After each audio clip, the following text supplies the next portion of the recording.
প্রিয় শিক্ষার্থীরা, আসসালামু আলাইকুম। আশা করি সবাই ভালো আছো। আজকে আসলাম আরেকটি পর্বে। এ পর্বে আলোচনা করব অধ্যায় 3 47 পৃষ্ঠার 8 নম্বর অঙ্ক গসাগু নির্ণয় করি। তো তোমরা ক্লাসটি অবশ্যই শেষ পর্যন্ত দেখবে। আমি তোমাদেরকে সহজভাবে বুঝিয়ে দেওয়ার চেষ্টা করব ইনশাআল্লাহ।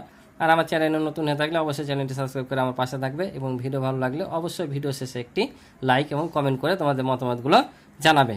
তো চলো আমরা অঙ্কগুলো শুরু করি। তো এখানে দেখতে পাচ্ছ গসাগু নির্ণয় করি। তো গসাগুর পূর্ণরূপ কি?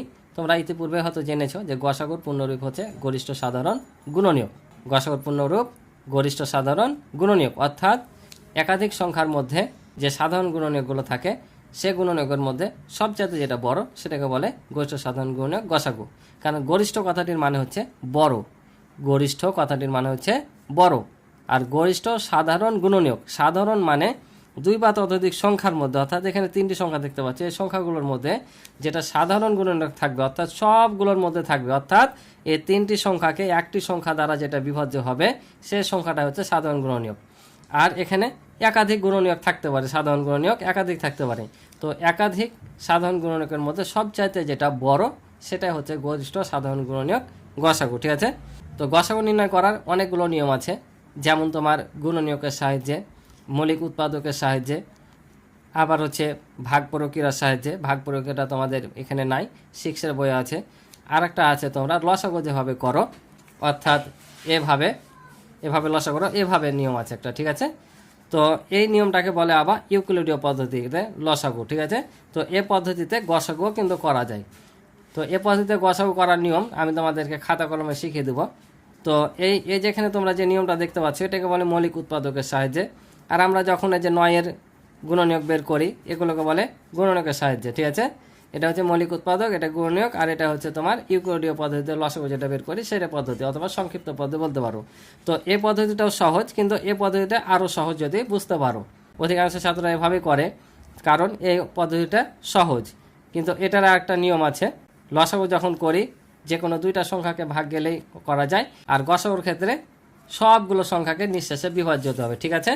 তো এখানে দেখতে পাচ্ছ, এখানে আমি অঙ্কগুলো চলো তোমাদেরকে খাতা কলমে আরও সুন্দর করে সহজ করে বুঝিয়ে দিই।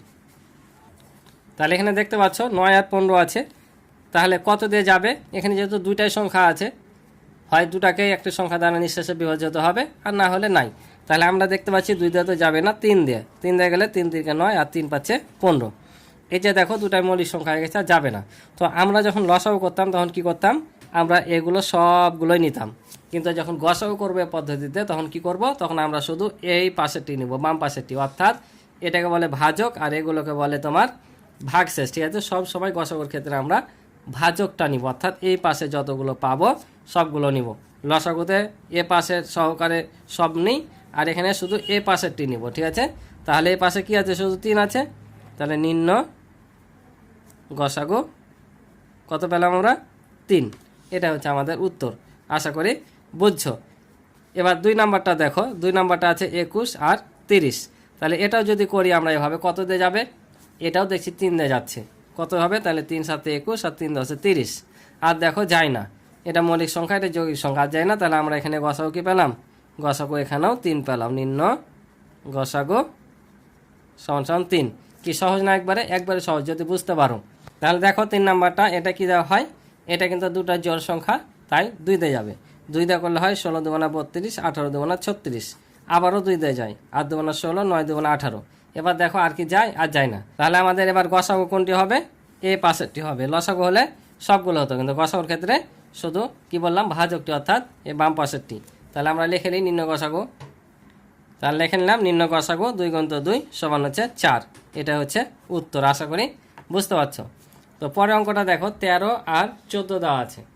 তো আমরা এখানে দেখতে পাচ্ছি 13টা হচ্ছে মৌলিক সংখ্যা আর 14 হচ্ছে যৌগিক সংখ্যা। তো এটাকে 2 দিয়ে 7 দিয়ে গেলেও এটাকে কোনো সংখ্যা যাচ্ছে না। তাহলে এটা হবে কি? তোমরা একটা জিনিস মনে রাখো, 2 বা ততোধিক সংখ্যার মধ্যে যদি কোনো সাধারণ গুণনীয়ক না থাকে তাহলে তাদের গসাগু হয় 1, অথবা 2টি সংখ্যাই যদি মৌলিক হয় তাদের গসাগু হয় 1। কি বললাম? 2 বা ততোধিক সংখ্যার মধ্যে যদি কোনো সাধারণ গুণনীয়ক না থাকে তাহলে সেটার গসাগু হয় 1, আর 2টোই যদি মৌলিক সংখ্যা হয় তাও তাদের গসাগু হয় 1। তো এখানে দেখতে পাচ্ছি আমরা একটি মৌলিক, একটি হচ্ছে যৌগিক, তার মানে এদের মধ্যে কোনো সাধারণ গুণনীয়ক নেই। আর সাধারণ গুণনীয়ক না থাকলে গসাগু কি হয়? 1 হয়। তাহলে ওই কথাটি আমরা লিখে নিব। তাহলে দেখো ওই কথাটি লিখে নিলাম যে 2 বা ততোধিক সংখ্যার মধ্যে কোনো সাধারণ গুণনীয়ক না থাকলে তাদের গসাগু হয় 1। তাহলে 13 ও 14 গসাগু হচ্ছে 1। এটাই হবে উত্তর। বুঝতে পারছো? আরেকটা তোমরা যদি এভাবে করো তাও সমস্যা হবে না। 14কে কত দিয়ে যায়? কোনো সংখ্যাতে যায় কি? যায় না, 1 দিয়ে। তাহলে 13 আর 14 এভাবে নামিয়ে নিম্ন গসাগু 1 লিখে দিতে পারো তোমরা। ঠিক আছে, যে নিম্ন গসাগু সমান সমান 1। এটাও তোমরা চাইলে দেখাতে পারো, ভুল হবে না। ঠিক আছে, তো চলো পরেরগুলো দেখি। এবার দেখো 3 সংখ্যার। তাহলে 3 সংখ্যার সময় একটা জিনিস মনে রাখবা যে আমরা যখন এভাবে লসাও করি, যে কোনো দুইটি সংখ্যাকে একটি সংখ্যা দ্বারা নিঃশেষে বিভাজ্য হলে সেটা দিয়ে আমরা ভাগ করি। কিন্তু গসাগুর ক্ষেত্রে কিন্তু উল্টো, যেটা প্রথমে বললাম যে গসাগুর যখন করবা এই পদ্ধতিতে তখন সবগুলো সংখ্যাকে একটি সংখ্যা দ্বারা নিঃশেষে বিভাজ্য হতে হবে। ঠিক আছে, সবগুলো সংখ্যাকে। লসাগুতে করি কমপক্ষে 2টা, কিন্তু গসাগুতে সবগুলো সংখ্যাকে একটি সংখ্যা দ্বারা নিঃশেষে বিভাজ্য হতে হবে। যদি একটা না হয় তাহলে আমাদের আর সেটা হবে না, ওখানেই থেমে যেতে হবে। ঠিক আছে, তো কিভাবে দেখো, সবগুলো জোড় সংখ্যা আছে, তাহলে আমরা 2 দিয়ে করবো। তাহলে 6 দুগুণা হবে 12, আর 9 দুগুণা 18, আর 12 দুগুণা 24। আবারও দেখো এখানে জোড় সংখ্যা আছে, এটা জোড় সংখ্যা, কিন্তু এটা বিজোড় সংখ্যা। এবার কি 2 দিয়ে যাচ্ছে? 2 দিয়ে যাচ্ছে না, তাহলে আমরা 2 দিয়ে নিব না।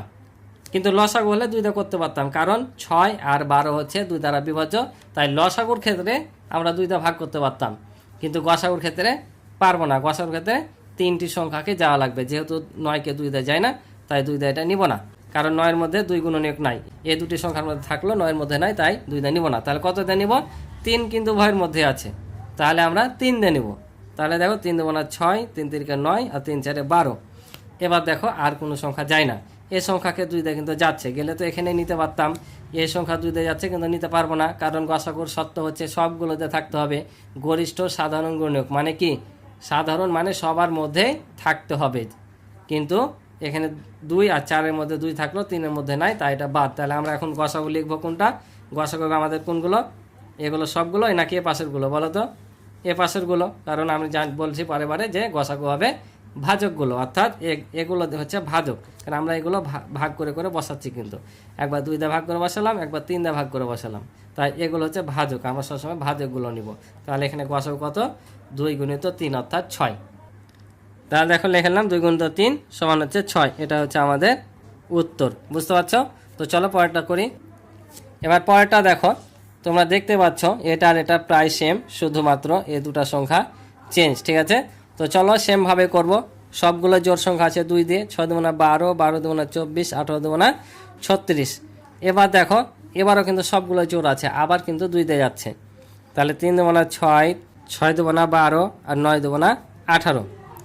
এবার দেখো আর কি 2 দিয়ে যায়? যায় না। কত দিয়ে যায়? 3 দিয়ে যায়।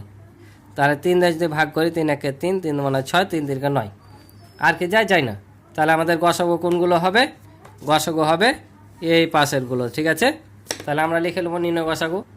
তাহলে লিখে নিলাম নিম্ন গসাগু 2 গুণিত 2 গুণিত 3, কারণ এদিকে 2 2 3 আছে। 2 দুগুণা 4, 3 চারে 12। তাহলে আমাদের এটা হবে উত্তর। বুঝেছ? এখানে একটু চিন্তা করে দেখো যে 12কে তো 12 দিয়ে ভাগ যায়, 24 করে যায়, 36 করে যায়, তাই এদের সাধারণ গুণনীয়ক হচ্ছে 12। তাই আমাদের গসাগু হলো 12। তুমি যদি গুণনীয়কের সাহায্য করতা তাও কিন্তু 12 আসতো। তুমি যে পদ্ধতিতে করো না কেন গসাগু একই রকম আসবে। ঠিক আছে, তো চলো পরের 2টা আছে করে দিই। তো এবার দেখো পরেরটা, এবার কত দিয়ে যাবে? এবার একটু চিন্তা করে দেখো, এখানে আছে 26, 39, 52। এটা কত দিয়ে যাবে? তো আমরা দেখতে পাচ্ছি 26, 52 দুইটা জোড় সংখ্যা, 2 দিয়ে যাবে, কিন্তু 39কে যাচ্ছে না, তার মানে বাদ। 3 দিয়ে যদি করি তাহলে এটাকে যায়, কিন্তু এই দুটাকে যায় না। বুঝতে পারছো? তাহলে কত দিয়ে করব? তো এটার নিয়ম হচ্ছে আমরা সবসময় মৌলিক সংখ্যাগুলো দ্বারা ভাগ করব। কি সংখ্যা? মৌলিক সংখ্যা, অর্থাৎ মৌলিক গুণনীয়ক যেগুলো থাকবে। তাহলে এখানে দেখো 3 দেওয়া যায় না, 5 দেওয়া যাবে না, 7 দেওয়া যায় না, তাহলে যাবে কত দেয়? 11 দিয়ে যদি করি তাও যায় না। তারপর 11-এর পরে মৌলিক সংখ্যা কি আছে? 13 আছে। তো 13 দিয়ে একটু দেখি, 13 দিয়ে কিন্তু 26কে দেয়, 13 দুগুণা 26, 39কে 3 13 39, 52কে 4 13 52। তার মানে আমরা দেখতে পাচ্ছি এখানে 13 দিয়ে যাচ্ছে। তাহলে 13 দিয়ে যদি ভাগ করি এটাকে, তাহলে কত হবে? 13 দুগুণা 26, 3 13 39, 4 13 52। দেখো আর যায় না। তাহলে আমরা গসাগু কত পেলাম?